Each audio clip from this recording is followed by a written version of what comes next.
వయసు ఎక్కువ ఉన్నవాళ్ళు అంటే ఎల్డర్లీ పీపుల్ 60+ సీనియర్ సిటిజన్స్ వీళ్ళందరూ బోన్స్ కొంచెం మెత్తబడతాయి, ఎస్పెషల్లీ లేడీస్లో.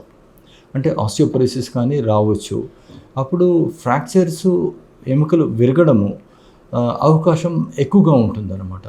అయితే అందుకనే సీనియర్ సిటిజన్స్ వీళ్ళందరూ ఎక్కడైనాను కొన్ని పాటించాల్సి వస్తుంది. ఇంట్లో ఉన్నప్పుడు కూడా నడిచేది తడి ఫ్లోర్ నీళ్లు కానీ ఉండేసేసి స్లిప్పరీ ఫ్లోర్ ఉంటే ఈజీగా జారుతారు, పడతారు, ఫ్రాక్చర్స్ అవుతాయి అన్నమాట. అందుకనేసేసి ఇంట్లో ఫ్లోర్ కానీ లేదా టాయిలెట్ ఫ్లోర్స్ స్పెషల్గా తడి ఉండకూడదు, డ్రై ఉండాలన్నమాట. అప్పుడు అదొకటి.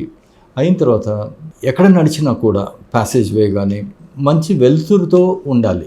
అంటే చీకటిగా ఉండేసేసి దాంట్లో నడిస్తే ఏమైనా ఆబ్స్టికల్స్ మధ్యన వస్తువులు కానీ ఏమైనా ఉంటాయి వాటికి తగులుకొని పడతాము.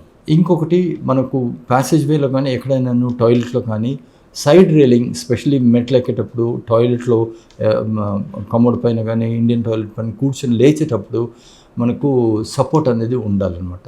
ఇవి పాటిస్తే సీనియర్ సిటిజన్స్కి బాగుంటుంది. అయిన తర్వాత వర్షాకాలంలో మనకు బయటికి వెళ్తే రోడ్డు ఎలా ఉంటుంది సరిగ్గా తెలియదు, డిచెస్ ఉంటాయి, రాళ్ళు కానీ ఉంటాయి, అనవసరంగా తగిలేసేసి పడడము ఇవన్నీ ఎక్కువగా యాక్సిడెంట్స్ ఎక్కువగా అవుతాయి అన్నమాట.